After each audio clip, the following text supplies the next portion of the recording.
AI is supposed to revolutionize the world, makes things faster, make things cheaper, smarter, yet somehow Taco Bell's AI can't even take an order without adding bacon to your ice cream. Everyone pretends that AI is the future. And I mean, it works until it doesn't. And when it doesn't, it just destroys everything. Today, we are breaking down a video from ColdFusion. We're going to talk about the hype, the failures, and the hallucinations, and why executives keep firing humans before asking the simplest of questions. Does this robot actually work? So let's dive in. Hi, welcome to another episode of ColdFusion. Since 2023, the fast food chain Taco Bell introduced artificial intelligence at over 500 locations in the United States. The aim was to reduce mistakes and speed up orders. But in some cases, AI delivered just the opposite. Like this frustrated customer. And what will you drink with that? I want a large Mountain Dew. And the bill? McDonald's drive-thrus also done AI, but decided to scrap it because it was too unreliable. One person had bacon added to their ice cream in error, and another had hundreds of dollars worth of chicken nuggets mistakenly added to their order. As for Taco Bell, the fiasco has caused them to rethink their use of AI. Their Chief Technology Officer, Dane Matthews, told the Wall Street Journal in regards to deploying the voice AI system, quote, "Sometimes it lets me down, but sometimes it really surprises me," end quote. And what he said, AI works most of the time, and most is useless in the real world. I mean, if a doctor mostly got your diagnosis right, I mean, you'd sue him. And if your accountant mostly did your taxes right, you'd be in prison. And if your husband mostly cheated on you or mostly stayed faithful, I mean, you wouldn't call that a win, right?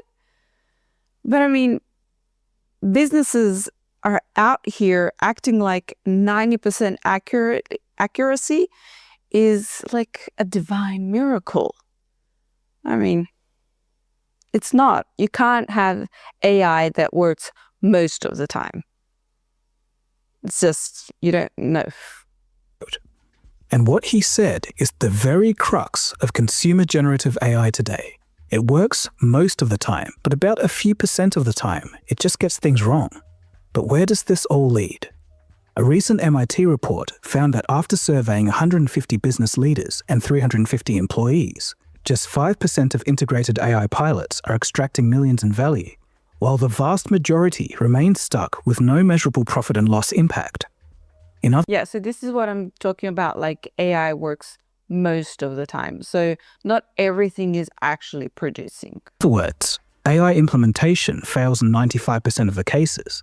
The market was spooked by these findings, and shares in Nvidia, the $4 trillion company whose chips power the AI boom, dropped by 3.5%, while Palantir fell by 9% off the back of the news.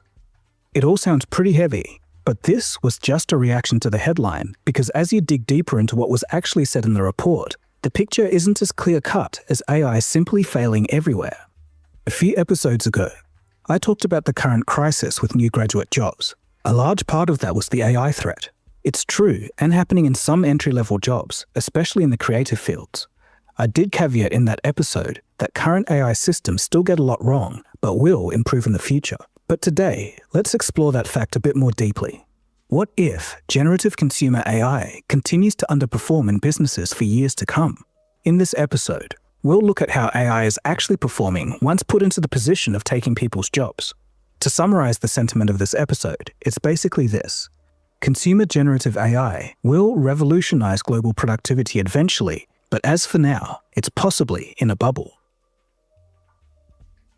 You are watching ColdFusion TV. I think that So first thing, let's lay it out straight.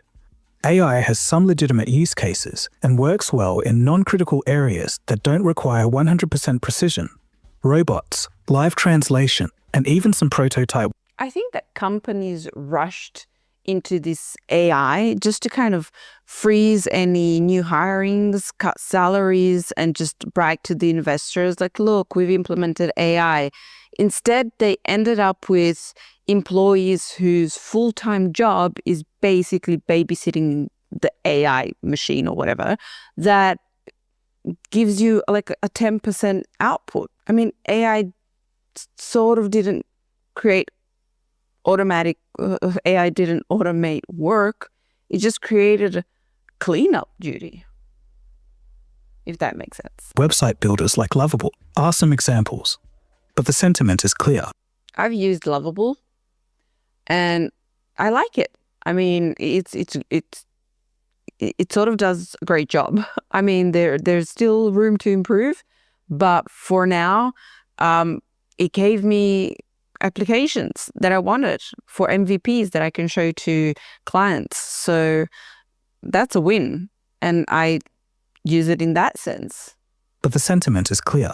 Most people online find it annoying. But that aside, there's a fundamental problem with current generative AI. Let me explain. You see, everything we call artificial intelligence today was built on the findings of a 2017 paper from Google. That paper provided a way for AI to focus on different parts of an input sequence simultaneously and determine the relevance of each word to every other word. This innovation, called a transformer neural network, allowed researchers, computer scientists, and later companies to change the world. But herein lies the fundamental problem. With this method of transformer neural networks, it turns out by determining the relevance of each word and predicting the next word, it just makes up stuff. Essentially, it doesn't know what it's saying. We call this problem hallucinations, and it has real-world consequences.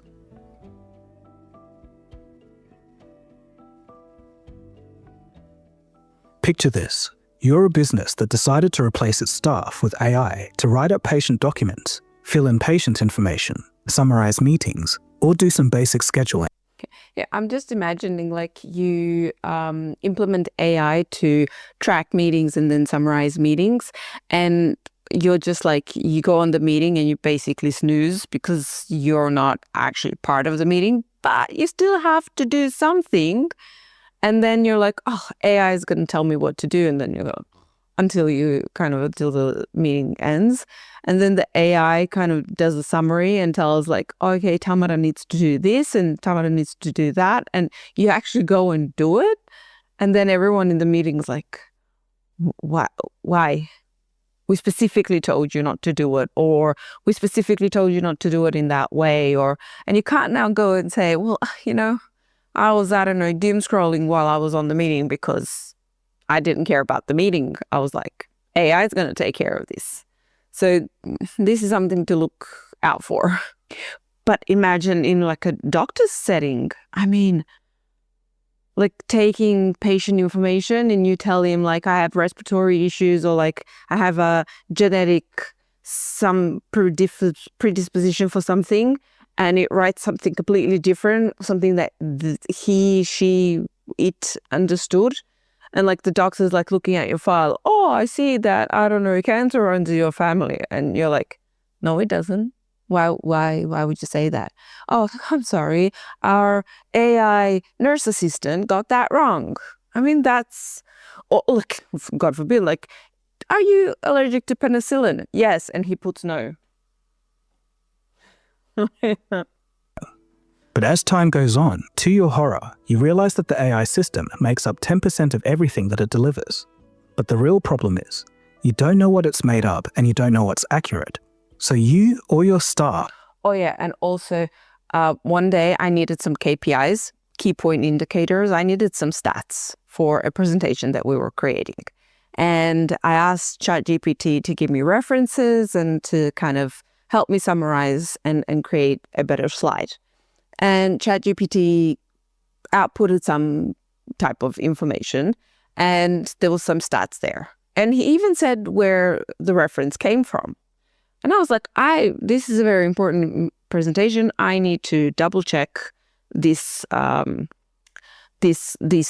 So I went to the reports that he was referencing, and I could not find one of the stats that he gave me.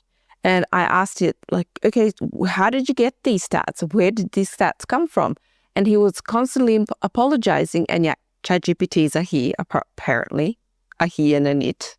And he was constantly apologizing. He was, oh, I'm sorry, I got it wrong. And then I was constantly pushing it to provide accurate data. And until the end, I didn't even get accurate data. So I had to Google it and actually read some of these reports and figure out the data that I need to pull out for the presentation. So don't trust everything that ChatGPT outputs you. Manually have to go back and check everything.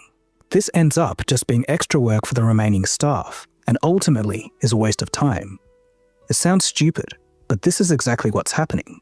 Now, the following are Reddit comments taken from those in the workforce who had to take the brunt of upper management thinking that blindly implementing AI was a good idea. Quote, "My company paid for some AI scheduling software a few months ago, thinking that it could free up the accounts team so that they could continue their hiring freeze in that department. Now the accounts team is having to do extra work making sure the program isn't messing everything up. Not to mention our production team that never had to worry about schedules is double/triple checking everything. They're finally scrapping it for some basic scheduling software." And same experience here. Products sold and demonstrated to be a lifesaver. Ultimately, the staff that used to do the work spend all their time making sure the AI doesn't screw up and help train it. Also, working in a medical/clinical setting, we really don't trust the new file sorting and labeling system. Names, date of birth, insurance data has to be perfect.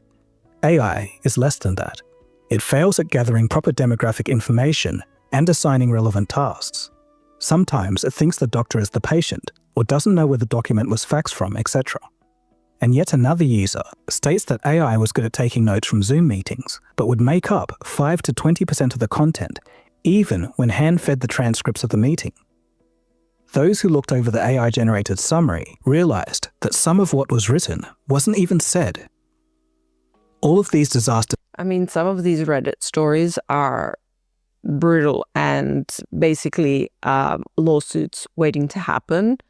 As I said, for the healthcare industry, like wrong birthdays or wrong insurance or wrong details. Malpractice, screaming at you. Imagine. That's bad. And even with the scheduling one, AI is not there yet as far as you blindly trusting it. So you've now given the task to your employees to babysit the AI and figure out if it got everything correct and if it has all of the information necessary. So basically redoing everything the AI is doing and babysitting him. So more work. This makes sense. LLMs predict the next word statistically, but they'll never tell you when it doesn't know the answer or if it can't understand something. There's many such stories of company regrets after rushing into half-baked AI solutions. No shit, Sherlock. Companies regret replacing people with AI. No surprise there. A report suggests that 55% of companies regret replacing people with AI. This bank, for example, who fired staff 50% of companies regret to install an AI chatbot that was so bad, they begged for their old humans back. And take the example of Klarna. Oh yeah, AI chatbots. Don't get me started with that. I had an issue with my internet and I got on the phone. I called the technical service or whatever, and an AI answering machine answered me. And I was like, can I talk to a human? And the AI was constantly, if you have problems, then please reply yes, no, something very generic. I'm like, no, I want to talk to a human. In the end, I did not get to talk to a human. I just hung up and prayed my internet will come back because I just couldn't. 2 years ago, they implemented a hiring freeze and began to replace their human staff with AI. By 2024, their headcount had fallen from 3,800 to 2,000. But lo and behold, their customers wanted to speak to actual humans. Imagine, I know that Klarna was hiring internationally, and maybe some of these employees actually got the privilege, or however you want to call it, to get relocated. And then you get fired because you're replaced by AI and you relocated. Maybe you relocated your whole entire family, and then that would suck. Klarna said that its AI chatbots perform the work of 800 employees, but the company admits that their service quality and customer satisfaction have dropped, and they lament that human interaction is still needed. On replacing people with AI, the publication Fortune notes, quote, "Not only is it short-sighted, it's fundamentally bad business. The companies cutting people today in the name of AI will be the ones playing catch-up tomorrow.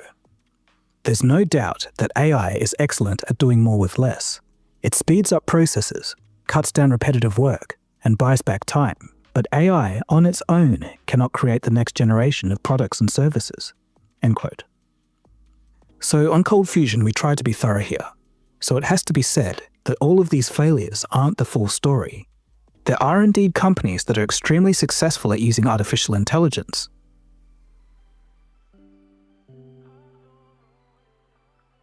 Now, Let's see how companies use AI. 95% of companies who implemented generative AI failed in said implementation.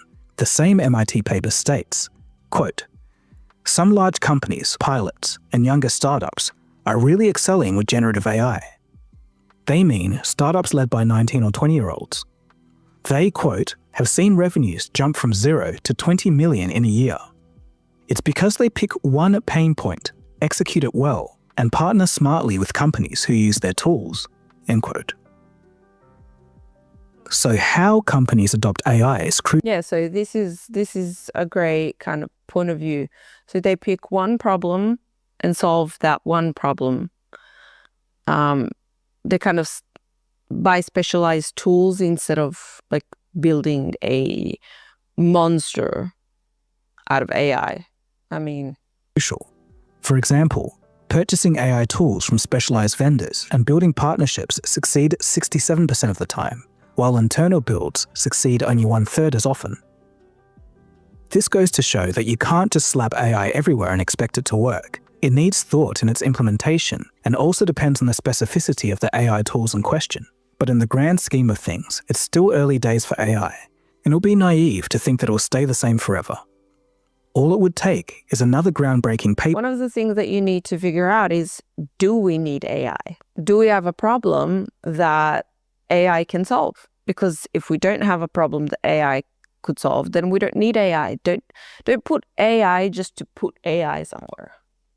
A new underlying neural network architecture, and everything could change again. This could mean another giant leap forward that none of us are expecting. But in the meantime, it's uncomfortable territory. So what happens?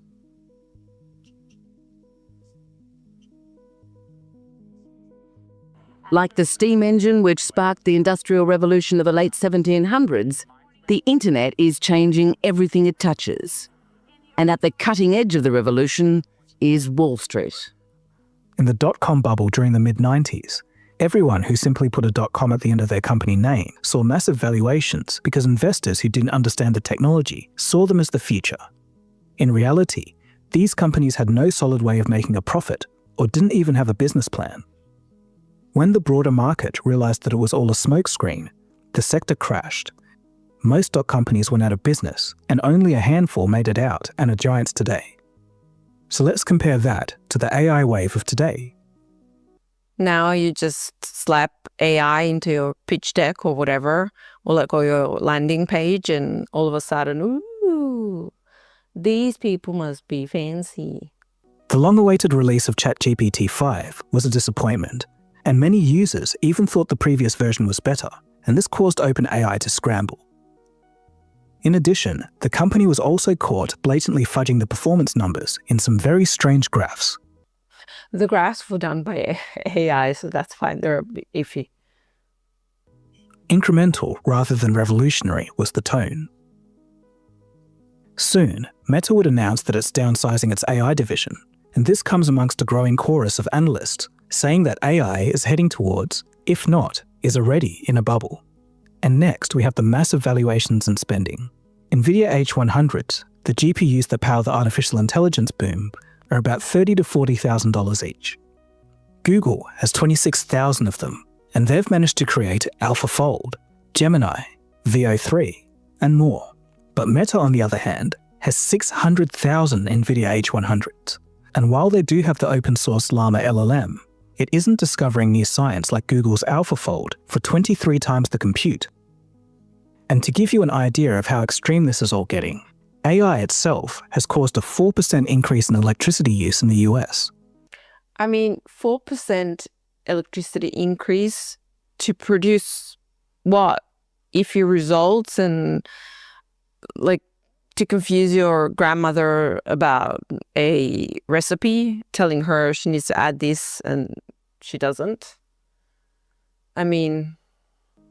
Morgan Stanley states that data center investment will reach $3 trillion over the next 3 years in preparation for AI use. And of course, that's heavily fueled by debt. The belief is that AI will cut costs by 40%. Yeah, let's go into debt because we believe, based on vibes, that AI is going to work. We'll see.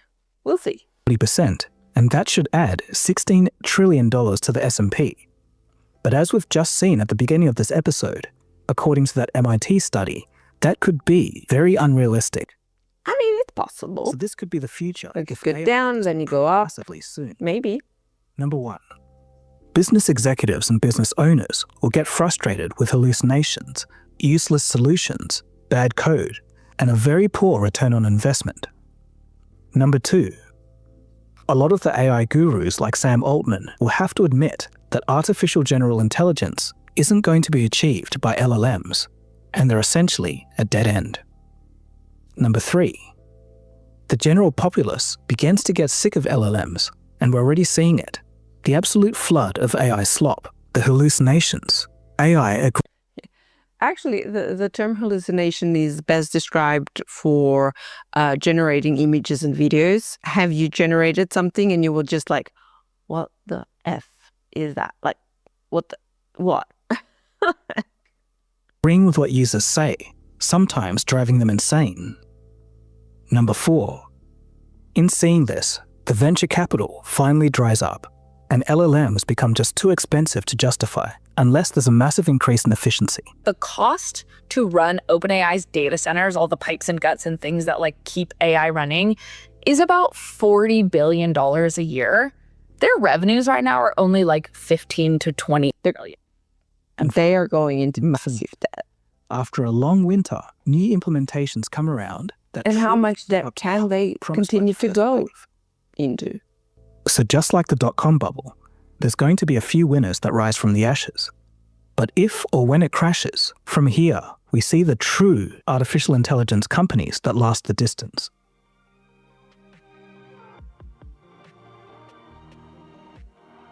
So to finish off this episode, let me end with this. I've talked about this many times in my older episodes, but take a look at this diagram. It's called the Gartner hype cycle, and it describes the typical progression of the infiltration of new technologies into society. So where do you think we are? The technology trigger? The peak of inflated expectations? The trough of disillusionment? The slope of enlightenment? Or the Yeah, like even any type of new technology, even like a phone with a new camera, a lens, whatever. Everyone's like, yeah, let's jump on that board and let's just do 1, 2 cameras, this, that. And then everyone's doing it. And then all of a sudden everyone has it. And then people start getting disappointed because they want more. They want the more innovation. You can't just stop there. I want more. This is not enough. And then people start kind of just going downhill with disappointment, and then everything kind of slows down. And then somehow 1 or 2 new inventions kind of boost that morale up a bit more, but then it kind of plateaus because everyone's just sick of it and over it. Plateau of productivity. Feel free to comment down below. So where to from here? Well, Sam Altman and all the other AI leaders should focus their efforts on fixing the hallucinations. Once again, a different neural network architecture could be discovered. I mean, that's easy to say, give that suggestion, but it took them years to get to this point. So I don't think that they're just going to be like, okay, let's start from scratch. One that fixes hallucinations. Or perhaps it could just be fixed manually, either way, ushering in a new boom. But that all being said, and that's the funny thing about AI, the point is, with AI, nobody knows the future. So what do you guys think? Do you think we're in a bubble and a crash is imminent? Or do you think the next AI innovation is just around the corner? I think we are in a bubble. It's not going to crash soon, but it will crash. And with it, not with it, but while the bubble's lasting, a lot of people will lose their jobs. And they won't recover them because some of the AI will still be doing a good enough amount of work to not bring a human back. But at some point, it will crash. Here's the truth. AI is not the enemy. The delusion around AI is. And what I mean is that the idea that AI is ready to replace accountants, doctors, lawyers is just, that's the fantasy. And the real innovation will come, of course, but not from the current architecture, I believe.